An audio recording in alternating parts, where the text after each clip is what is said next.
Bismillahirrahmanirrahim. Assalamu alaikum. I am Dr. Asya Habib, consultant gynecologist at Rahman Medical Institute. Pregnancy and motherhood is a blessing. Pregnancy test positive आते ही जहाँ खुशी का एहसास होता है वहीं पेशेंट्स के अंदर एंग्जाइटी भी पाई जाती है। और इसकी बुनियादी वजह यह है कि बहुत सारी चीज़ों के बारे में उनकी क्वेरीज होती है, उनको पता नहीं होता कि क्या करना चाहिए।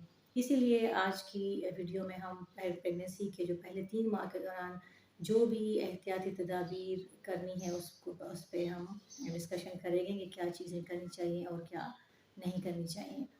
सबसे पहले तो I would like to advise you कि प्रेगनेंसी टेस्ट पॉजिटिव आते ही सबसे पहले आप अपने डॉक्टर के साथ कंसल्ट करें, क्योंकि टेस्ट पॉजिटिव आते साथ ही पहला काम यही होता है कि आपकी डिटेल हिस्ट्री ली जाए।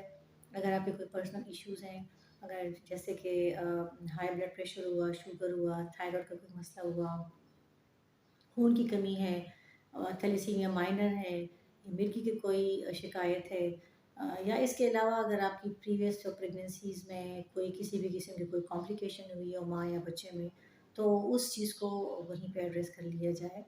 और इसके अलावा अगर कोई ज़रूरी टेस्ट या इन्वेस्टिगेशंस हो वो भी करवा लिए जाते हैं उसी वक्त।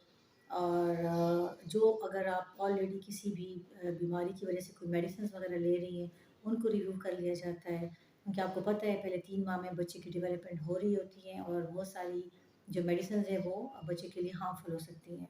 इसलिए आपके फिजिशियन की हेल्प से उन मेडिसिन को चेंज कर दिया जाता है और ऐसी मेडिसिन दी जाती हैं जो कि बच्चे के लिए सेफ़ हों। फिर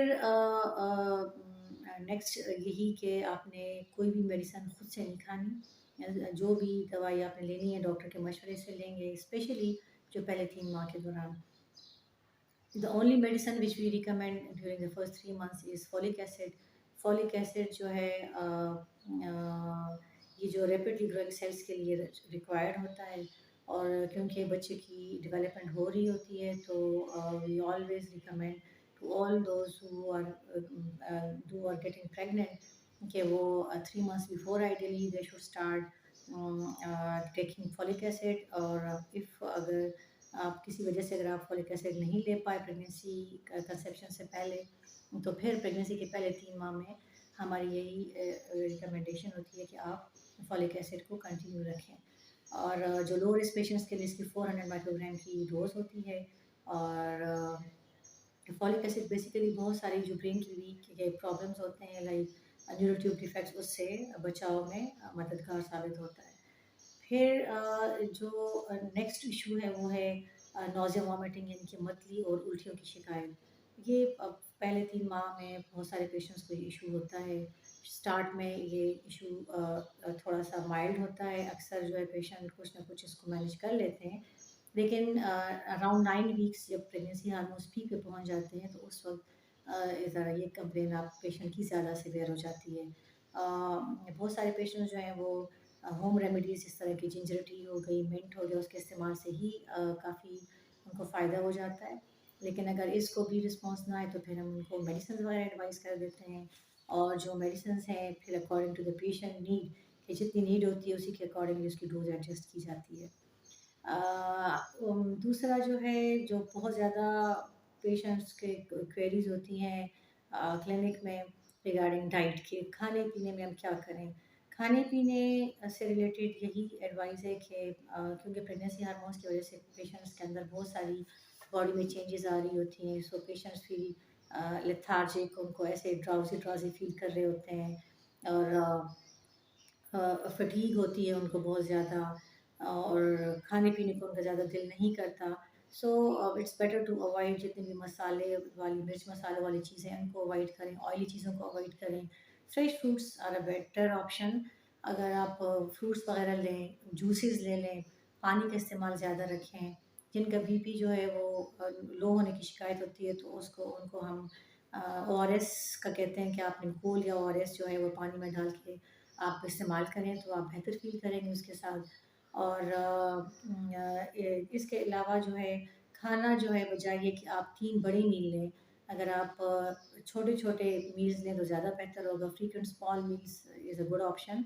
ठीक है। और दूसरा ये कि पेशेंट्स का बहुत ज़्यादा कंसर्न होता है कि अक्सर जो उनकी अटेंडेंट्स आती है वो यही कहती हैं कि खा पी नहीं रही और इसका वज़न नहीं बढ़ेगा तो बच्चे की ग्रोथ इफ़ेक्ट होगी और बच्चा कमज़ोर होगा। तो लेट मी टेल यू कि पहले 3 माह में प्रेगनेंसी चेंजेस की वज़ह से ये मेजॉरिटी ऑफ़ द ख़वातीन जो होती हैं उनको ये इश्यूज़ होते हैं और अक्सर जो है इस ड्यूरेशन में वेट गेन बहुत कम पेशेंट्स का होता है, हार्डली जिनका अगर होता भी है तो 1 टू 2 केजी, वरना बहुत सारे पेशेंट्स का वेट गेन नहीं होता और दिस इज़ क्वाइट नॉर्मल। उसके बाद फिर आहिस्ता-आहिस्ता ये चीज़ें नॉर्मलाइज़ होना शुरू हो जाती हैं और फिर वेट गेन शुरू हो जाता है। तो इसलिए आपको परेशान होने की ज़रूरत नहीं है शुरू में, क्योंकि बच्चा भी बहुत छोटा होता है, उसकी डिमांड भी इतनी ज़्यादा नहीं होती। तो अगर पेशेंट का इंटेक कम भी है तो इससे कुछ ज़्यादा फ़र्क नहीं पड़ता। फिर इसके अलावा जो है बेड रेस्ट, बहुत ज़्यादा पेशेंट्स पूछते हैं कि bed rest, complete bed rest लें या ना लें। कंप्लीट बेड रेस्ट जो है वो बिल्कुल भी रिकमेंडेड नहीं है। अगर किसी को कोई इशू होता है, अगर कोई थ्रेटेंड मिसकैरेज हो, कोई ब्लीडिंग का इशू हो या कोई और ऐसा इशू हो तो फिर हम पेशेंट्स को बता देते हैं। अदरवाइज़ अगर किसी को कोई इशू नहीं है तो there is no need to take complete bed rest. हाँ, बेड रेस्ट आप ले सकते हैं, आप घंटा आज आप ले सकते हैं, दिन में आप आराम कर लिया करें, लेकिन कंप्लीट बेड रेस्ट की बिल्कुल ज़रूरत नहीं है। बल्कि हम तो रिकमेंड करते हैं कि आप मॉडरेट इंटेंसिटी की एक्सरसाइज करें, वॉक करें 15 से 30 मिनट के लिए, इवन आप स्विम भी कर सकते हैं।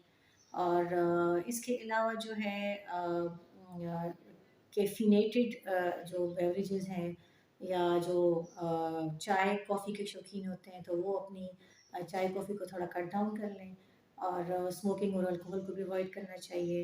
एक और क्वेश्चन अक्सर पूछा जाता है रिगार्डिंग इंटरकोर्स के अवॉइड करना है या ना, तो वो यही वाला हमारा आंसर यही होता है कि अगर कोई पेशेंट को कोई रिस्क फैक्टर नहीं है, कोई ब्लीडिंग का एपिसोड उसको नहीं हुआ, किसी भी किस्म की कोई उनको कॉम्प्लिकेशन नहीं है तो there is no need to avoid. और इसके अलावा जो है कब्ज़ की शिकायत पेशेंट्स को बहुत ज़्यादा होती है कि कुछ प्रेगनेंसी हार्मोन्स की वज़ह से भी हो जाती है और कुछ जो है पेशेंट का इनटेक जो होता है वो पहले 3 माह में कम हो जाता है, ये भी एक रीज़न होती है। इसीलिए हम हाई फाइबर डाइट रिकमेंड करते हैं जिसमें कि फल और सब्जियों का इस्तेमाल अगर आप ज़्यादा करेंगे, पानी ज़्यादा पिएँगे तो कब्ज़ की शिकायत भी आपको नहीं रहेगी। अच्छा, एक और इम्पोर्टेंट इश्यू है जो कि बहुत ज़्यादा देखा गया है प्रेगनेंसी में, इन्फेक्शंस का जो रिस्क होता है, स्पेशली जो पहले 3 माह में।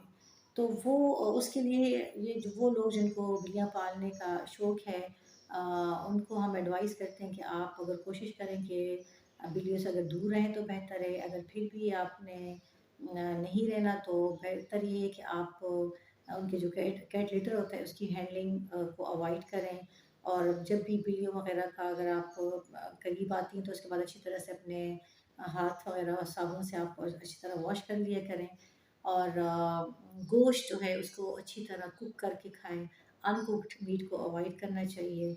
और दूध जो है, अगर फ्रेश दूध आप लोग ले रहे हैं तो उसको अच्छी तरह बॉयल कर लें, अदरवाइज़ जो है तो pasteurised milk is a good option. तो ये सारी कुछ चीज़ें थी जो कि I want to discuss it with you. इसके अलावा भी अगर आपकी कोई क्वेश्चन्स हो, कोई क्वेरीज हों तो आप मुझसे पूछ सकते हैं कमेंट बॉक्स में। अगर आपको ये वीडियो पसंद आई हो तो आप मेरी चैनल को लाइक और सब्सक्राइब करें। Thank you so much.